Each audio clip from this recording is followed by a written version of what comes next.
అందరికీ నమస్కారం. నేను మీ గోపాల్ అయ్యంగార్. శ్రీమతే రామానుజాయ నమః. 14వ తారీఖు ఏప్రిల్ నుంచి 20వ తారీఖు ఏప్రిల్ వరకు మేషరాశి నుంచి మీనరాశి వరకు వార ఫలాలు ఎలా ఉందో, వాటి గ్రహస్థితులు ఎలా ఉందో తెలుసుకుందాం. ముఖ్యంగా ఈ వారం కానీ గమనిస్తే 3 గ్రహాలు మార్పు చెందాయన్నమాట. మొట్టమొదటిది సూర్యుడు.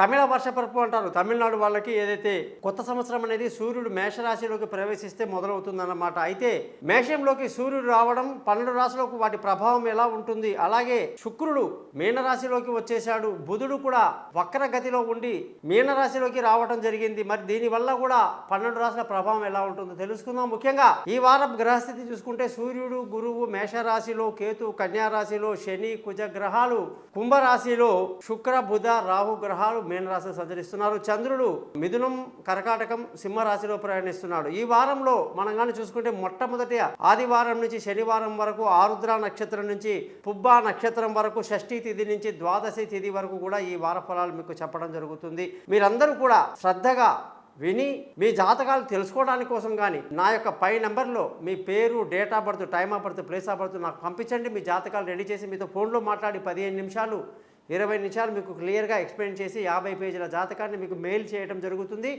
ఎటువంటి ఇబ్బందులున్నా సరే, సమస్యలున్నా సరే వాటికి పరిష్కారం అనేది జ్యోతిష శాస్త్రంలో దొరుకుతుంది. మీరు చేయవలసిందల్లా సరైనటువంటి జ్యోతిష్యుడి దగ్గరని మీరు కాంటాక్ట్ చేయడమే. కాబట్టి చిన్నగా గురుదక్షిణ ఉంటుంది. దీనికి డేట్ ఆఫ్ బర్త్ లేని వాళ్ళు మీ ముఖం కలిసిన ఒక ఫోటో, చేతి రేఖలు ఆడవాళ్ళది ఎడమ చేయి, మగవాళ్ళది కుడి చేయి పంపించండి. ముఖం ఫోటో పంపించండి. మీ జాతకం రెడీ అవుతుంది. మీతో ఫోన్లో మాట్లాడతాను.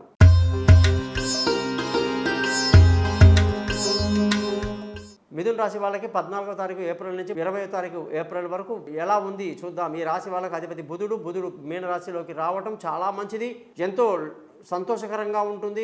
ఆనందంగా హ్యాపీగా ఈ యొక్క వారం అంతా గడుపుతారు. అనుకున్న పనులు అనుకున్నట్టు నెరవేరుతాయి. ముఖ్యంగా బంధువుల స్నేహితుల సహాయ సహకారాలు పెద్దగా లభించదు.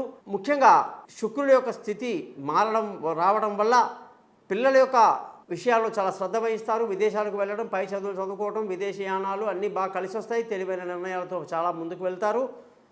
ఖర్చులు మాత్రం బాగా అధికంగా ఉండే అవకాశాలు మిథున రాశి వాళ్ళకి లేకపోలేదు. అలాగే ఈ రాశి వాళ్ళకి ఆరోగ్యపరమైన విషయాల్లో జాగ్రత్తలు తీసుకుంటూ ఉండాలి. భార్యాభర్తల మధ్య చక్కటి సయోధ్య కలిగి సంతోషంగా ఆనందంగా ఉంటారు. పెళ్లి కాని వాళ్ళకు పెళ్లి కుదురుతుంది. దూరంగా ఉన్న వాళ్ళు కలుసుకుంటారు.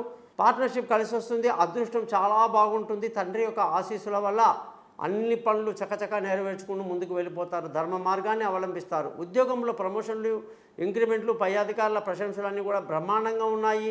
ఇన్ని రోజులుగా రాని వాళ్ళు ఇప్పుడు కఠినంగా ప్రయత్నించాల్సి ఉంటుంది. ఏదైనా వస్తే 27వ తారీఖు లోపు రావాలి, లేదా చాలా టైం పట్టే అవకాశాలు మిథున రాశి వాళ్ళకి, ఉద్యోగం చేసే వాళ్ళకి ఇబ్బందులు అవకాశాలు ఉంటాయి. కాబట్టి ఏదైనా పెండింగ్ ఉంటే తొందరగా 25 లోపల కంప్లీట్ చేసేసుకోండి.